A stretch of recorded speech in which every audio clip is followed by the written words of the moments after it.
Ladies and gentlemen, welcome to another episode of Light Sprinkler Action. I am Bo Condon with RL Productions. Over there, we've got Bob Carr with TLC Incorporated and Graydon with TLC Incorporated. We are here today talking AI. Well, I'm sorry. You're right. That was rude of me. It's fine. I don't count. And this is Austin. He's running the whole show. He's brilliant. He's great at what he does. Thanks, Bo. Don't pay attention to the fact that his shirt says video crew. He's much more important than that. He's not just crew. You matter to me. Today we're talking about AI and how we leverage it for our business, and is it all going to kill us one day? A lot of people say that eventually the Terminators will come and it'll all be AI's fault, which at this point I'm really not worried about because Arnold Schwarzenegger, man, he doesn't look as frightening as he did back then. But, I mean, he still could probably kick my ass. He looks frightening, just not in the same way. Mm-hmm. Steroids really do a number. Well, if it looks great, then it's eventually it all goes south for the winter eventually. Fair. Right? Is that how that works? I think so. Is that how nature works, Bob? Yeah, I'm pretty sure. Is it light sprinklers action or light sprinkler action? I don't know. Ladies and gentlemen, welcome to Lights, Sprinklers, Action! Just hit the button, the whole system goes dead. I was not alive in 2010. It was the intro song to Madden 09. I put a drone in a lot of places. So, Bob, how does TLC use AI for like automation, and how do you leverage that for your We're in the business? middle of actually introducing it right now. Yeah. Well, some of this I don't want to put on out here, so I'm not going to say that. Oh, it's secretive. So you use secret AI. No, it's all testing out different things right now to see how we can use it and use it the right way. Okay. Do you use it for like emails or for any script writing, anything Script like that? writing, the gals in the office are using it for some emails, and we're working on that as we go to automate the inbound leads to respond back to them with the chatbot back and setting up appointments really quick. So we're trying to respond back in less than 5 minutes by using a robot piece, and we're experimenting with that as we speak. Nice. I'll say for us, we use AI a lot of different creative ways. In our industry, it's kind of terrifying what it can do. Obviously from a production standpoint, you see on social media all the time the fake AI videos of public figures doing speeches or doing voiceovers and saying things that are completely not true. They didn't say them at all, but people are really gullible, so they fall for that. So it's a big what's the word, morality issue right now in our industry. Ways we've used AI to supplement the real stuff that we make is great. Especially with AI voiceover, we're able to bring voiceover to clients in a lot of ways that in the past we wouldn't, because it wasn't cost effective. Lower budget projects that a voiceover would have cost $150 to $300 to get for them, and maybe a 3 to 5 day turnaround. Now we're able to turn over multiple versions. I was going to say, interrupt you, but you could do multiple versions times 10 at a cost of next to nothing. Right. But here's the thing, what I'm seeing, at least in home improvement, is guys and gals are using it to supplement what they have. The people that I know, they're using it right, so they're not coming across as actually trying to do it fake. They're just flat out telling you that it is, but they're using it for another piece of content to push it out there, and they're using it the right way. But there are people out there you'll see on social media using it the wrong way, and that's a huge turnoff. I mean, you lose all your credibility if you're trying to do that. No, 100%. When you try and fake AI as being real, the second you start doing that, I think as a business, like it's over, like you're cooked. Or you lose all your trust. Yeah, because at that point, what do you believe? And from a following standpoint, there's credible pages that I've followed. Like I don't think Lad Bible's one that's done it necessarily, but just pages that are social media journalism, right? Where they do primarily just fun things. many pages that have lost credibility because they use AI. Even just to me, using an AI photo, like that's enough to like piss me off, because I have family and friends that fell for the dogs sitting on the roofs of houses during the North Carolina floods. It was completely AI. It was not real. There were not these dogs sitting on the roofs, but they were getting people to donate money to causes that were completely fake. Right. And it took away from the actual benefits and the actual, what the Red Cross was doing, what reputable different charity organizations were doing. Oh, yeah. By just a simple AI prompt ruining all that. Yeah, I got a lot of guys who are flying in with their own helicopters, so they're doing the real thing, and then people are doing that fake, and that breaks all the credibility. Then you see people on YouTube going, was that real? And then you got guys out there with their own equipment helping out rescue, and then you got guys behind there not even down there but using AI in the wrong way, and that just ruins it for everybody else. Right. Which is terrible when that happens. Yeah. Well, and another thing that I've seen come up with AI that's actually like really fun but equally dangerous are these AI songs and artists, because AI is pulling from intellectual properties, right? Like the concepts, the rhythms, the notes, the chord progressions, all of those exist, but there's only so many chord progressions you can do in music anyway.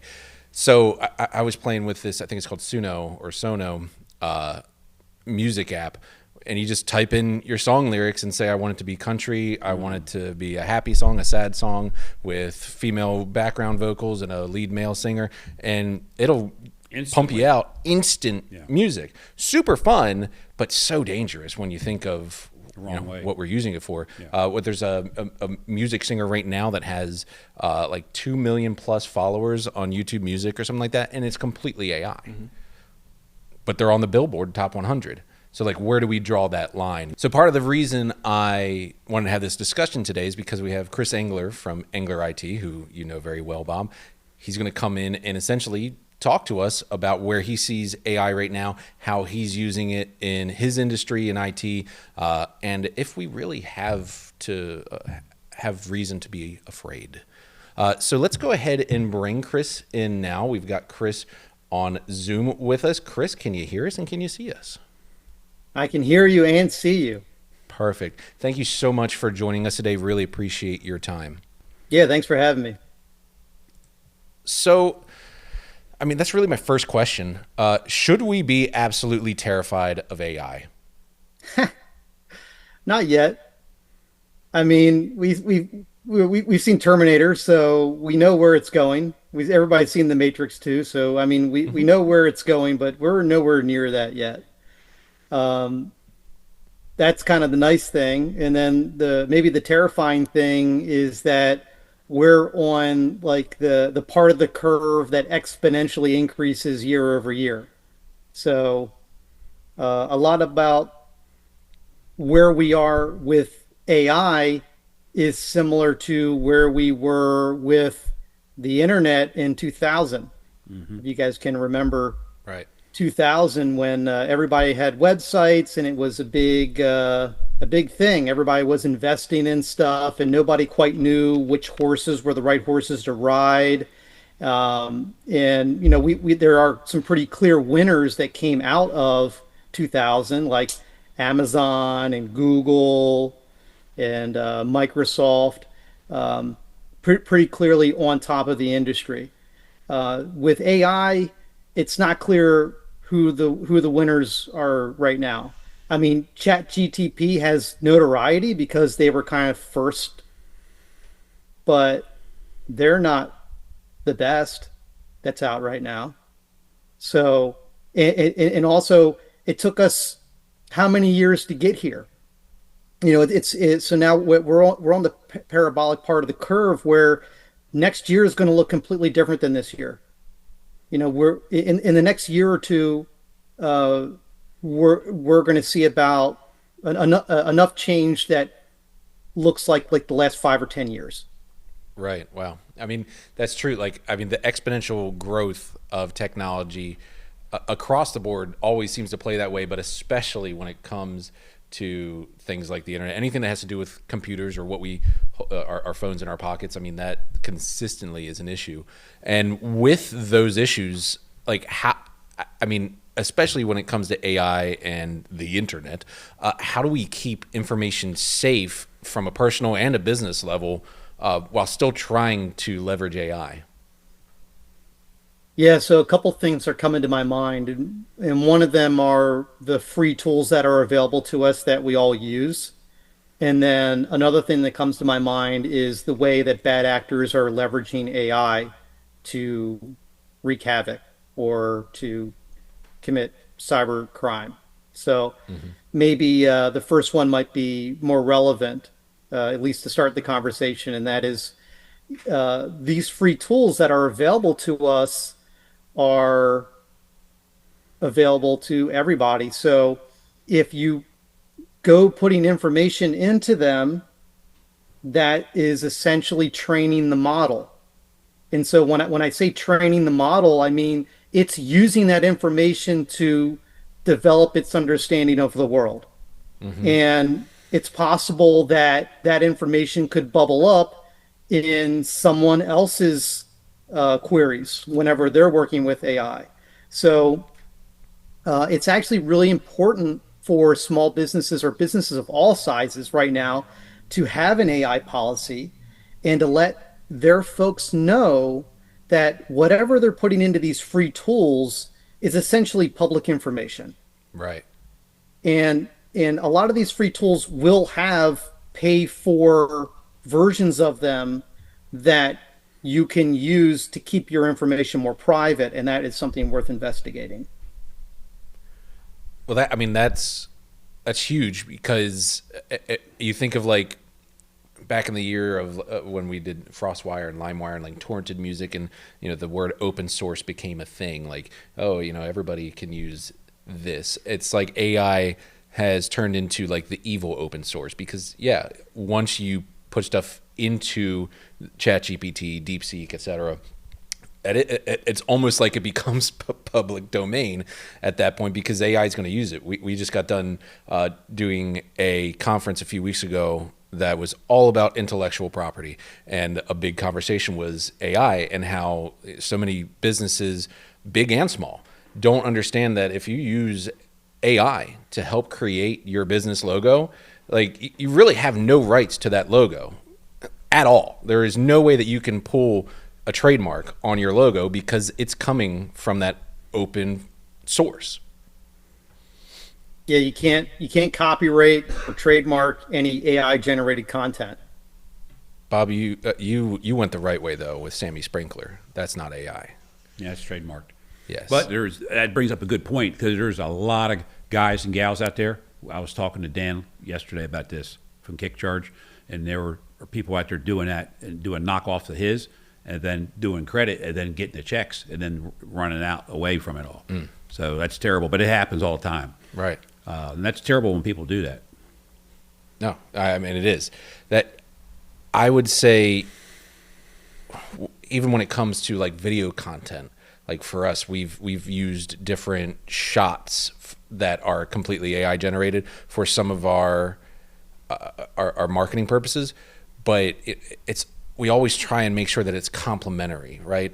Sure. Maybe we didn't get the aerial shot that we wanted, so but we need a shot of the forest. But you're using it in the right way, right? We're not putting a public figure in that forest fake. When we use voiceovers, we actually got frustrated with this recently because the voiceover service that we use, we had been using it for our short documentaries and some of our short ads to correct things that our clients might have missed when we record them. So maybe they say something one way for an interview, but a loud bang happens in the background. We were using our voice learner to learn our clients' voices so that we could fix those things in post. And since, in an effort to become safer, that service now they require you to do a microphone check when you upload a new voice. We were trying to fix some audio from Governor Wes Moore. And, we already knew that, this is a slippery slope because, we're fixing what the governor said because you can be couldn't dangerous. hear it. That He can be wasn't. dangerous. He was this far away from the microphone. You had no idea what he was trying to say, and he was speaking softly. So And I think part of that, and this is Austin, because I think part of that too is He's not AI. We weren't making him say anything different than what he was saying, but because the audio was bad, it was more so just trying to improve the audio rather than making him or recreating what he was saying. So it was frustrating in that effort because we weren't using it in a demeaning way or anything like that. Not like the BBC did the Trump the other day. right, yeah, That's not a whole different thing. Not making Because they up knew what they sentences. were doing to make that sensational. Well, and so I mean, end of the day, we weren't able to amplify that audio, and we had to go back to the client and be like, hey, so we used to have a way to make this sound really good. We don't anymore. So that was unfortunate, but I get it because it comes down to that safety. I could have made Governor Westmore say anything that I wanted to when I got his voice learned into this software. Sure. But they stopped me because they're like, hey, is this your actual voice? Talk into a microphone and say this prompt. And it obviously wasn't going to match up because I am not Westmore. So But the bad characters are doing that and using it to call grandma up to get money for one of the grandchildren. And it's so easy. Chris knows this. Yeah. It's so easy to get all this data, right? Off social media, then dial it in that, hey, grandma, one of your grandchildren is just had a car accident or just got in trouble with the law and they need bail money. Right. And it sounds just like the child calling her. So that happens. Yeah, and Chris was touching on that, just the prank calls that hackers and are using to try and get. I mean, that happened to my grandmother not too long ago. She thought that I was in a car crash and got a DUI and needed money on the scene. So she was going to wire money. Yeah. Yeah, so whenever you get a phone call from a number you don't recognize and you pick up the phone and you're saying hello, hello, hello, and there's no answer back, there's a good potential that they're using that audio sample to train. Right. Exactly. So, kind of shifting gears in the AI space, when it comes to using AI for automation and logistics, you immediately on social media, the keyboard warriors will tell you that they're taking our jobs. So are people's jobs really being replaced by AI at this, like, currently, right now? Yeah, so the short answer is yes, but there's a longer answer, and that is, behind every "they're taking our jobs" statement is a bunch of work that nobody really wanted to do to begin with. Fair, totally fair. So, like a lot of like monotonous, repetitive tasks are being lifted off the shoulders of the workforce, and so that frees them up to do more interesting work. And those people that are employed doing something that they enjoy and they like are happier because of it. Now, if you're doing a useless job, so the challenge is that it's going to start increasing the skill level to enter the workforce because all of the low skill stuff will start to get taken care of. And when I say low skill stuff, I'm talking about not necessarily physical things, but like low skill office work, answering phones, things like that. That's going to start to go to AI. And then in order to play in the workforce and to have a job and make some money, you're going to have some skills that AI can't do. But at the end of the day, even after all of that, there are other positions that are opening up because someone has to be watching AI. You can't trust what it's going to do. I mean, it hallucinates. Sometimes you'll end up with things you're not really looking for when you're leveraging AI. Definitely exaggerates too. And there has to be someone there watching it, kind of babysitting it. And so, it's kind of like, gosh, what's the best way to analogize this? Is you've got it's a difference between a guy with a hammer and a guy with a nail gun.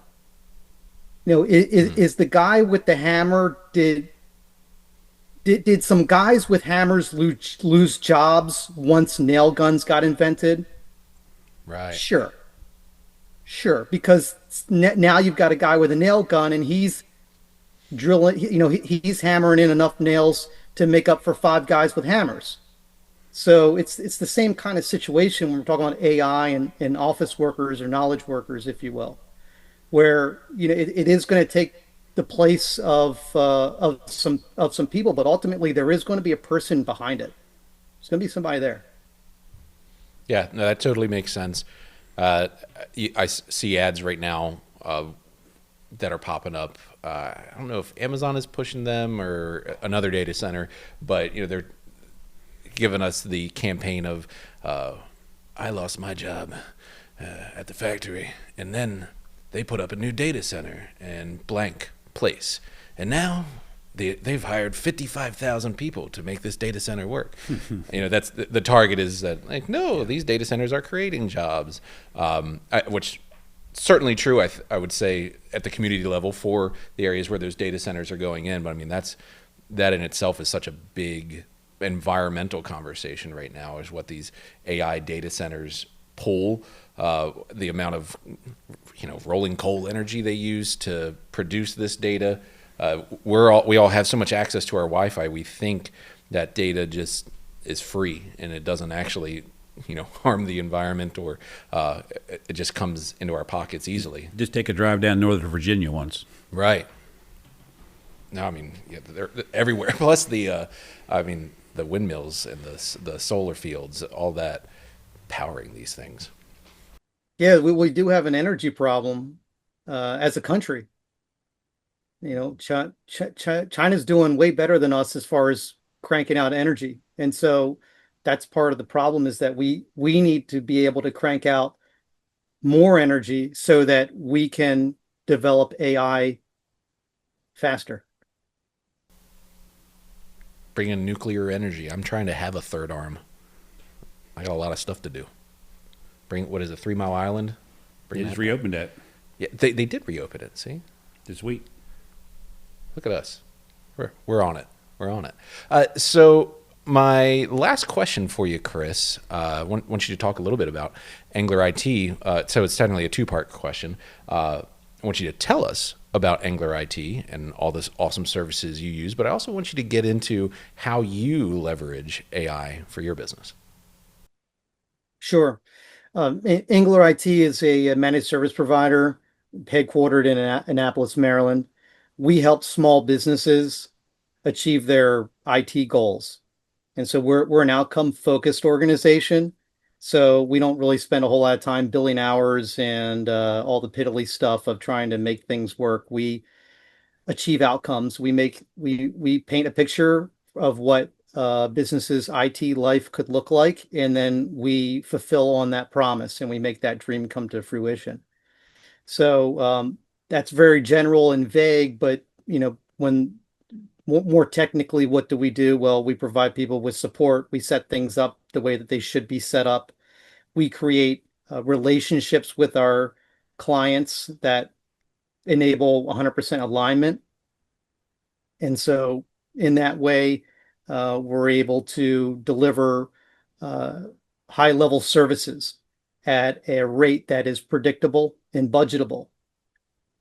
And so we provide security, backup, all of the essential things that need to be in place to make sure that the infrastructure that has been built stays up and running, is resilient, has redundancies. And we're also doing a lot of work now with compliance. We have several clients that work with the Department of War, and because of that, they have to meet certain IT compliance regulations, and we are helping them do that so they can continue that line of business. Fantastic. And getting all of that done and being, operating at the level you operate, I'm sure you're using AI at some levels for maybe some automation. Yeah, so we're in a spot right now where things are starting to mature a bit. It's not just about like copying and pasting things in, although you can still do that, but there's the whole agentic AI situation that is evolving where you have AI that can start to take actions based off of the way that you orient it. It's almost like programming a job description, and then you give it the ability to take certain actions. And so the agentic AI space is the thing that we're jumping on now that's really helping us. And we just inked a deal with a new automation platform that is going to help us even more.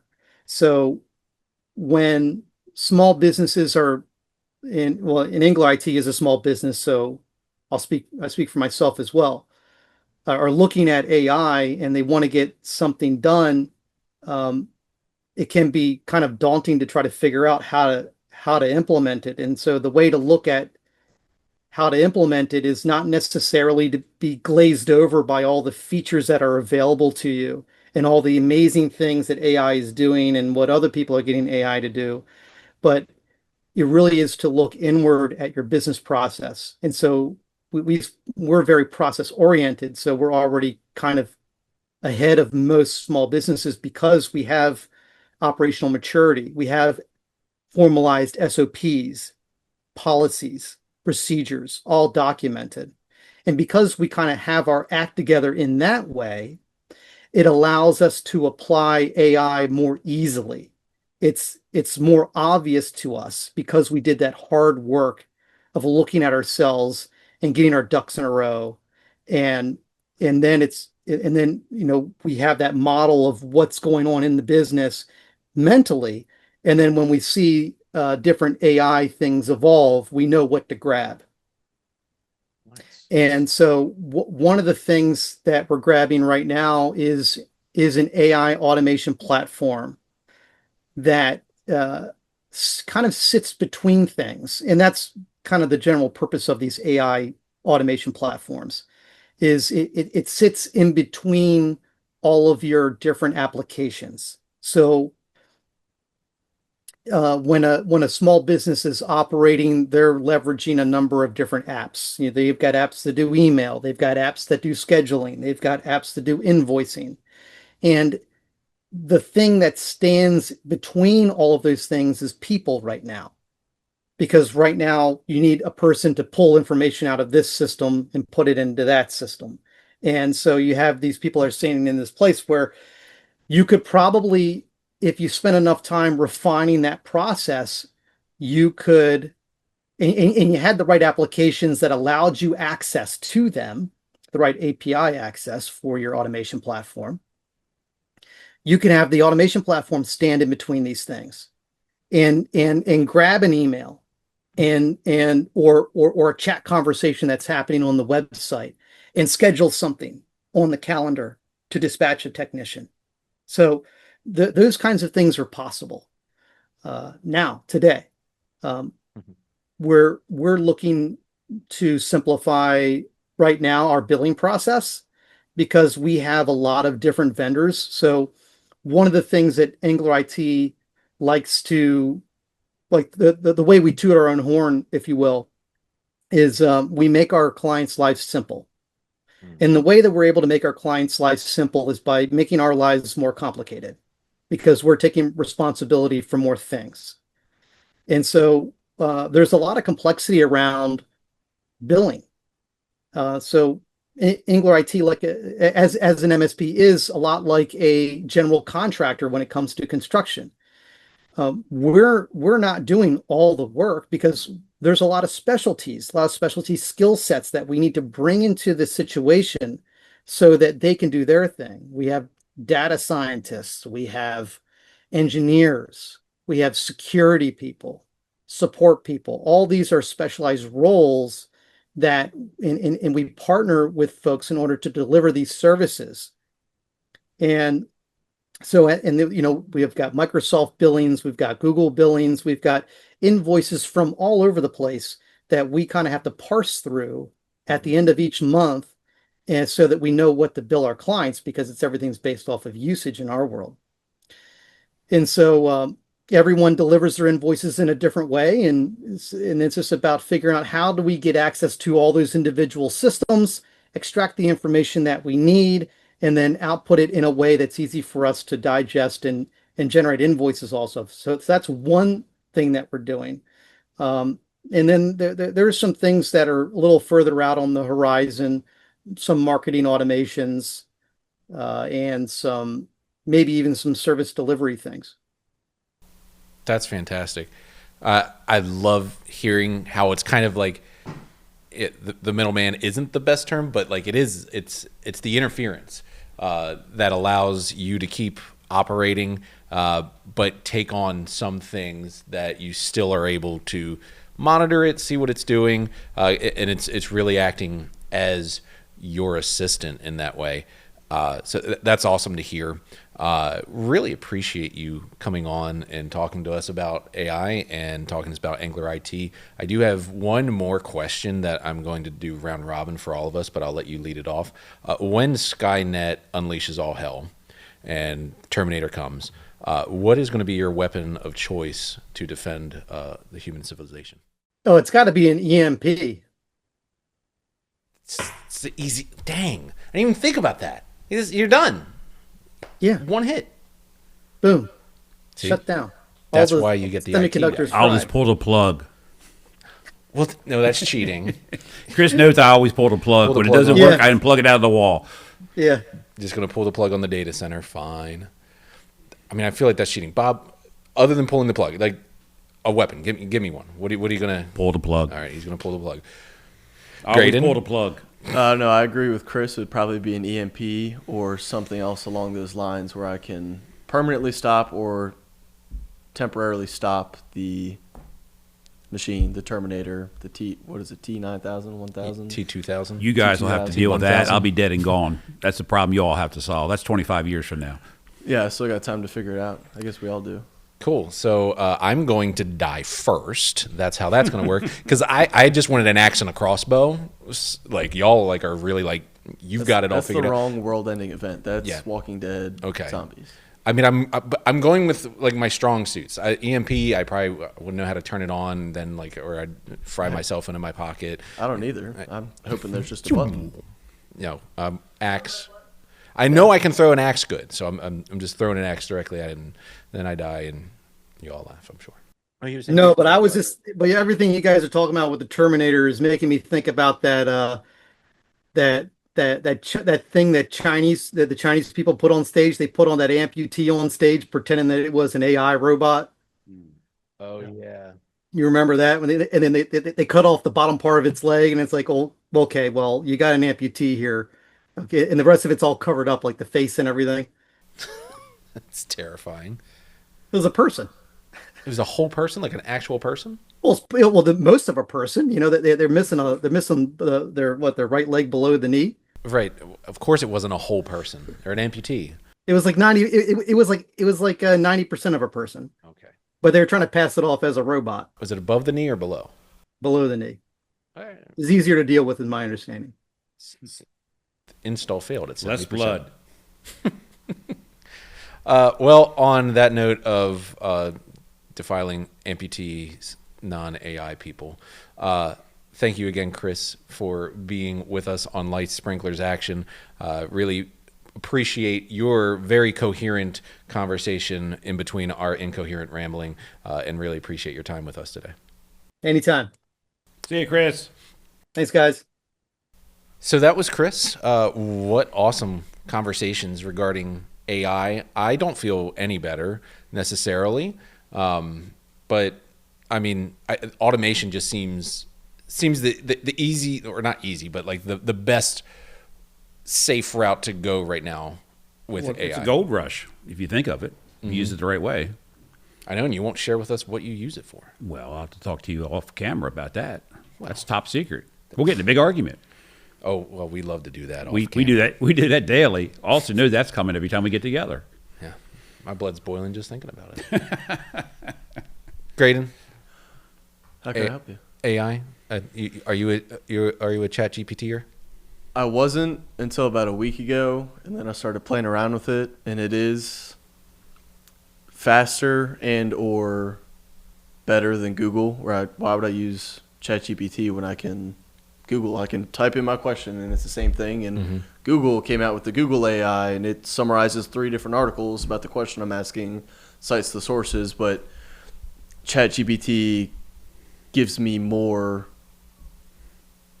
of an answer than Google can, or explains it better, more in depth, and they can put it in simpler terms for normal people who need to know a complicated thing. Right. I mean, even something as simple as editing a photo where my keys are in my pocket and I'm posing in front of the Statue of Liberty and it looks weird, or the sun's bright, keys in my pocket. I don't like the picture, but it was the only one that wasn't blurry. It just takes it away. The little, I forget what it's called, but tap your finger on the spot that needs to be edited. The markup or whatever. Yeah, I know what you mean. I will say I love using it for memes. I like to get into arguments with Austin on our group chat, and I made a ChatGPT make an image of Austin having dinner with Eric Church because he didn't believe that he looks just like Eric Church. And when I did it, guess what? It was you having dinner with Eric Church over a nice Italian spaghetti da meatball. It was kind of disturbing because I wasn't sure if that was actually me in the picture. Maybe it was. Maybe it wasn't. I don't know. Who would ever know? I don't like my photo being used in AI terms. Oh, well, it's out there forever now, pal. Sorry. How much you guys think it's involved as far as editing your videos? How much is that? So we actually have... How far down the rabbit hole is that? Yeah, we have an AI video editing software. It sucks. It's so bad. Like but that's going to be because some of that's going to be because of your schooling. Yeah, well... that's what Bob had me doing that when we first started chopping up all the old videos into shorts. He had me he sent me the link for Opus. And then I told you about it, which at the time it was good, but I still had to go back through. Right. Like Chris was talking about, and you still need someone to monitor. I can't go edit this video, turn it into a 30-second short, and then post it right away. No, it was cutting off sentences. The written captions that were popping up on screen were not accurate. So you still have to check it. That's what we were talking about earlier. But it made the whole process a lot faster. But you could make 10 extra videos of it, chop it up and put it on. But that gets into the conversation we had earlier off camera, where does it turn into spam? Yeah. Okay? That could lead down that rabbit hole. Could. Or it could just give you more content out there. But if the content's not relative to what's going on, it doesn't make any difference because nobody's going to watch it again. Yeah. You know? Not interesting. Well, I'll say I even use ChatGPT with my bundle of light bulbs. My bundle of bulbs that I need from you. The box of bulbs. I made the list out in the rain of what bulbs and what colors were out, and then I put in ChatGPT, make this into a list of how many each color are out, and it tallied them up and did it. And like that, boom. I'm dyslexic. You mean because you took a picture of it and it did it for you? No. Oh. I was like blue, orange, yellow, red, blue, yellow. Oh, you said it one by one as you walked around the house. Exactly. Okay, I was about to say, if you say make a list of 15 blue, 15 red. Right. No. You kind of already had the whole list. Right. No, I didn't, and I'm dyslexic, so I was gonna mess that up, but it immediately. Okay, you've got 17 blue are out, 5 red are out. You know, that kind of thing. Worked really well for that. We had the same problem with Opus and. Yeah, but why can't you use that? I don't understand why you couldn't do it and just double your videos to a client like myself. Because it's not that good. It's not there yet. We wanted to do it for these shorts. We're like, boom, an AI editor can just take the really good stuff and turn it into 60-second spots. And because someone that figures that out it's going to fly. They're going to sell the heck out of that. Yeah, I would say within a year we'll have that. But he asked it to make us shorts. It was 3 minutes long, and it wasn't engaging content. It stopped in the middle of the sentence. Sometimes it was spot on, and sometimes it couldn't have been worse. Or if the video wasn't long enough, I would get 3 shorts of the same shorts. All right, enough AI talk. Do you think you can use AI to edit this episode and get rid of the BS, Austin? Absolutely not. I think it would. If I want to get rid of the BS, it would just be Get rid of Getting me. Bob. It would Get just rid be of Chris Bob. talking. Chris would be the only one that actually speaks. Right. That's fine. Well, thank you all for an awesome artificial intelligence conversation. We'll be revisiting this in a year from now and see what's happened. And if Skynet has attacked and the podcast is canceled, woo, one less thing for us to have to edit. Wow, we were so close. Gabriel. So close. On that note, ladies and gentlemen, thank you for joining us for another episode of Light Sprinkler Actions. We will make sure on the next episode all of our phones are silent.